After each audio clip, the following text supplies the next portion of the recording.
Que o seu dia e a sua semana sejam abençoados. Hoje a gente vai mergulhar fundo numa das afirmações assim mais audaciosas que existem hoje em dia. E qual seria? A de que um único livro, sabe, escrito há milhares de anos, não é só um guia espiritual. É a palavra perfeita, infalível de Deus. Nossa, é uma afirmação e tanto. Pois é, a nossa fonte aqui é o livro Por que Crer na Bíblia, do John MacArthur.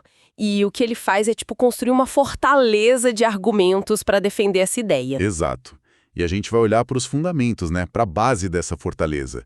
Ele começa logo no primeiro capítulo com uma pergunta que parece simples. Qual? O que a palavra de Deus significa para nós? É o mapa de tudo que ele vai construir depois. Ok, vamos dar uma olhada nesse mapa então.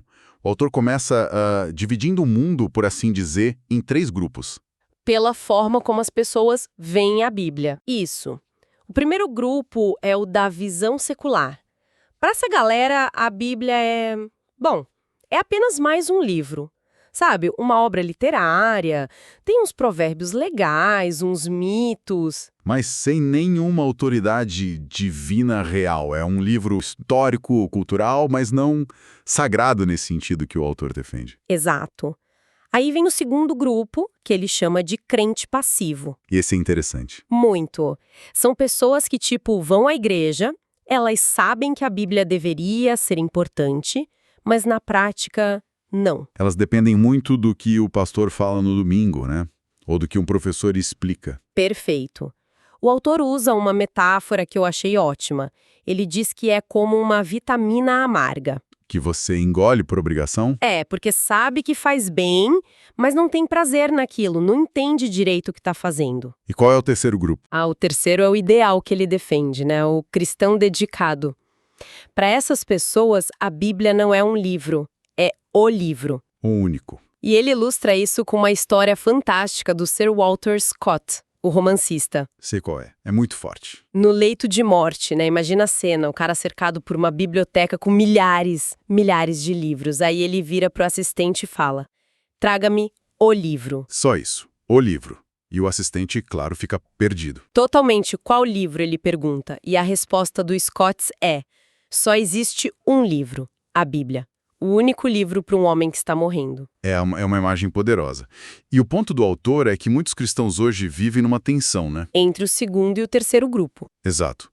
Eles querem que a Bíblia seja o livro, mas a cultura em volta está o tempo todo dizendo o contrário. Aquela coisa do viva a sua verdade, tenha a sua própria fé. Pois é. E aí confiar num texto tão antigo parece, sei lá, ingênuo, até meio radical. Certo. Então, como é que o autor faz para tirar a pessoa desse lugar do crente passivo e levar para essa convicção? Aí que entra a tal fortaleza. Precisamente. Ele não pede uma fé cega. Ele tenta construir um caso lógico com 4 características essenciais da palavra de Deus.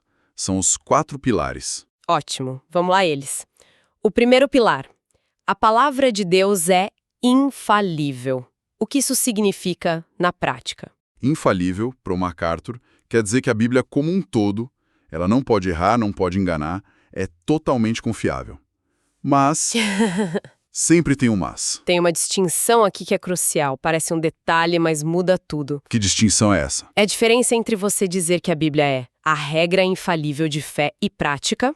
Ok, ou seja, um guia seguro para como viver e no que acreditar, isso, e afirmar que ela é a palavra infalível de Deus. Parece a mesma coisa. Mas não é.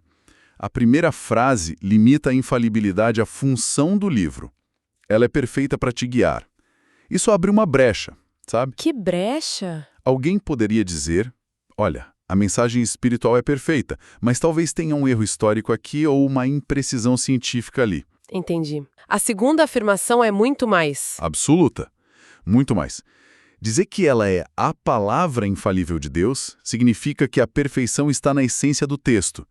Não é só o que ela faz, é o que ela é. A lógica dele é, se Deus é perfeito e inspirou o texto, os originais têm que ser perfeitos. E ponto. Daí a gente já emenda no segundo pilar, que parece uma consequência direta. A palavra de Deus é inerrante. Exatamente.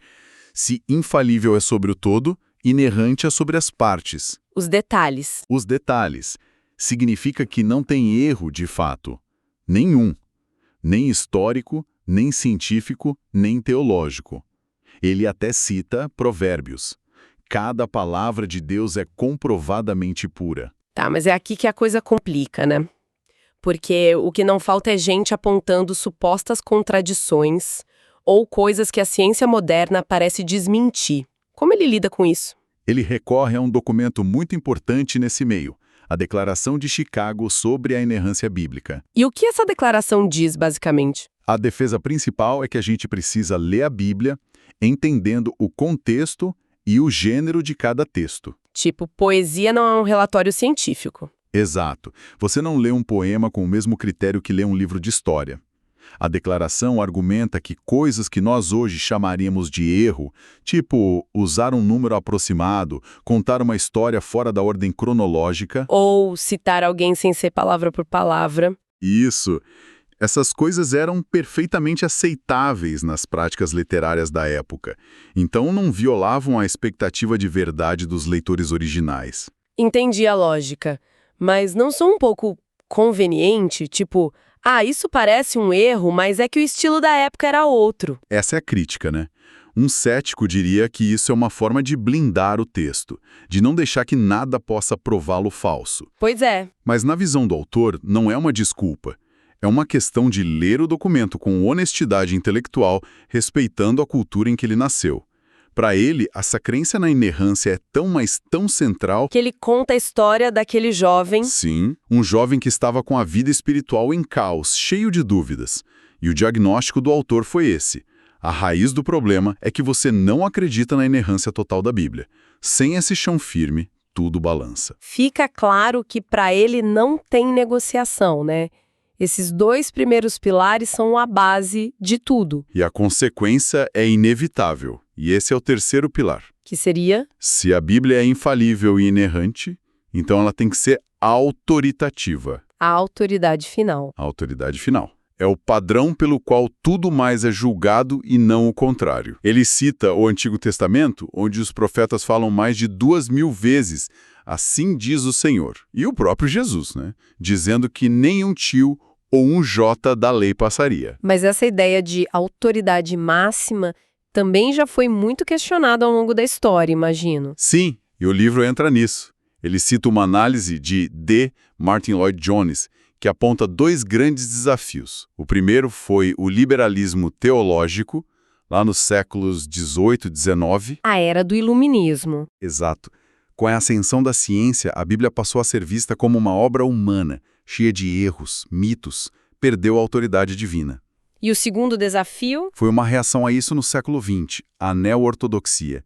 Eles tentaram devolver um pouco da autoridade, mas com uma fórmula sutil. Qual era a fórmula? A Bíblia não é a palavra de Deus. Ela contém a palavra de Deus. Ela se torna a palavra de Deus quando fala com você individualmente. Isso abre um espaço enorme para interpretação pessoal, né? Gigantesco.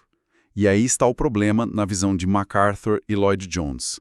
Porque a pergunta óbvia é, ok, mas quem decide qual parte é a palavra de Deus e qual não é? A própria pessoa, a razão humana. É isso, o indivíduo vira o juiz da Bíblia, escolhendo o que aceita e o que não aceita.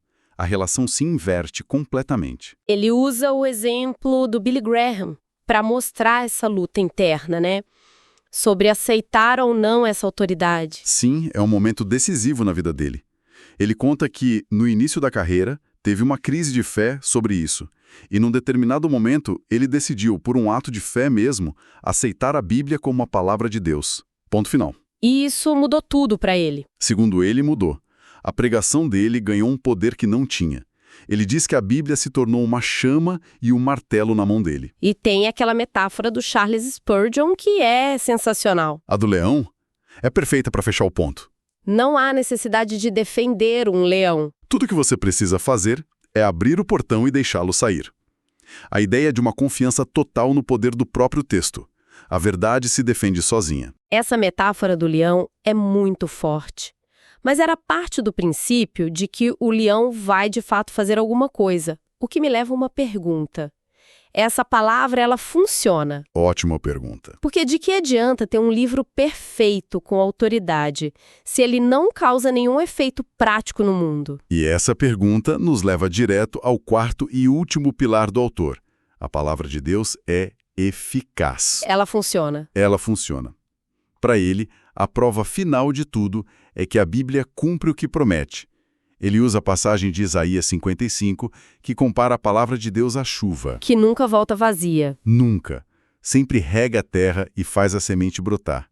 Sempre cumpre o seu propósito. É aqui que ele conta a piada do vendedor de aspirador de pó. Isso que é ótima. Um vendedor chega na casa de uma senhora, pega um balde de cinzas, de lixo, e joga tudo no tapete dela. Que ousadia. E diz: senhora, se este aspirador de última geração não limpar tudo, eu prometo que como toda essa sujeira. E a senhora? A senhora olha para ele calmamente e responde: pois bem, meu filho, pode começar a comer. Nós não temos eletricidade aqui. É uma imagem muito boa. É ótima. Porque a gente entende na hora a diferença entre uma promessa e o poder para cumprir essa promessa. E o argumento do autor é que a palavra de Deus não é o aspirador.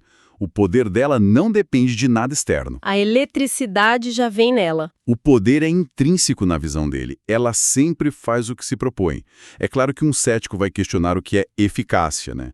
Mas dentro da lógica do autor, esse pilar fecha o ciclo. Ok, então a fortaleza está de pé. Infalível, inerrante, autoritativa e eficaz. Uma estrutura bem amarrada, mas ele para por aí. Não. E essa é a virada mais interessante do capítulo, na minha opinião. Depois de montar toda essa estrutura com a lógica, com a teologia, ele revela que tem uma chave para entrar no portão. E essa chave não é a lógica. Não é a lógica. É a obra do Espírito Santo na vida da pessoa. Ah. Ele diz que, no fim das contas, por mais perfeitos que os argumentos sejam, ninguém consegue de verdade aceitar a Bíblia como a palavra de Deus sem uma ajuda, digamos, espiritual. Todo o edifício racional depende de uma base sobrenatural. Exatamente. Ele fecha com a história de uma conversa que teve num avião. Com um homem que não entendia a Bíblia. Isso. O homem dizia que já tinha tentado ler, mas não fazia sentido. E a conclusão do autor, para si mesmo, foi que o problema não era a falta de inteligência. O que era, então? Na visão dele, faltava a vida de Deus na alma daquele homem. É a peça que faltava no quebra-cabeça. Então, sem o Espírito Santo. Sem o Espírito Santo, a Bíblia vai ser sempre, no máximo, apenas mais um livro. Com a ajuda do Espírito, ela se torna o livro. É uma conclusão que, de certa forma, relativiza todo o esforço racional que ele fez antes, não é? Sem dúvida. E nos deixa com uma questão bem provocadora para pensar. Ele passa a maior parte do tempo construindo uma defesa lógica racional, mas a conclusão é que a compreensão de verdade não vem da razão. Vem da fé, de uma experiência espiritual. Exato. Isso nos leva a pensar. Se a compreensão de um texto depende de uma experiência interna, de uma fé que já existe, como isso muda a nossa forma de ler? E mais importante, como a gente discute esse texto com alguém que não parte da mesma premissa espiritual? Um excelente ponto para reflexão. Teremos um novo episódio continuando a exploração deste mesmo livro. Deus abençoe todos os ouvintes.